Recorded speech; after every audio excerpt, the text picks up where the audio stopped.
Umabot na po sa 6 na po ang nasawing terorista, 15 sundalo naman batay sa impormasyon o datos ng militar, kung saan nihatid ko po sa inyo ang latest kaugnay pa rin ng operasyon dito sa Marawi.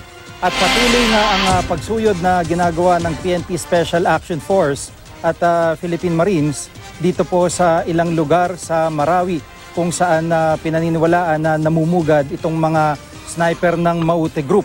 Kanina ay nakita natin ang ilan sa mga sinasabing nasawi sa crossfire, kung saan ang mga labi ng mga ito ay na-recover ng mga otoridad.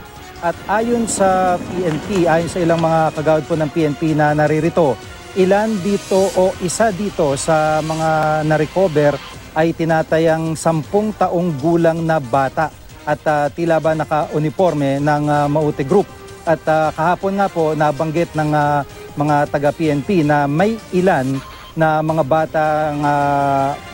bata na ginagamit ng Maute Group na mga sniper dito po sa labanang ito.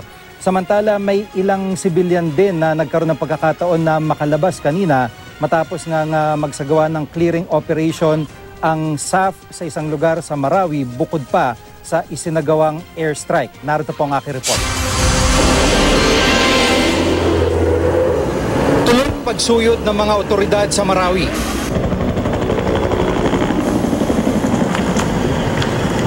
Ang PNP Special Action Force pinasok kaninang alauna ng hapon ng isang lugar na may napaulat umano mga sniper.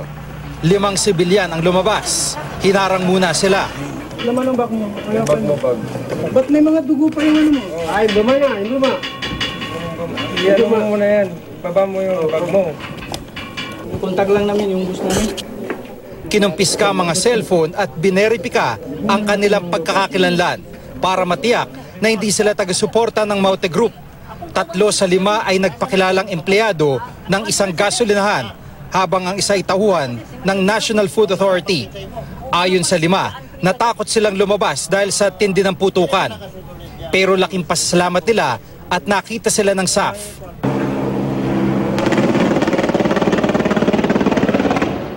Hindi pa doon nagtapos ang operasyon dahil 2 helicopter ang nagsagawa ng airstrike sa mismong sentro ng pinamumugaran umano ng mga sniper.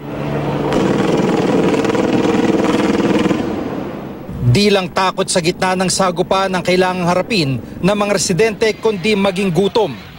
Sa barangay Basak, Malutlot, ilang bata ang may bitbit na karatulang nanghihingi na makakain.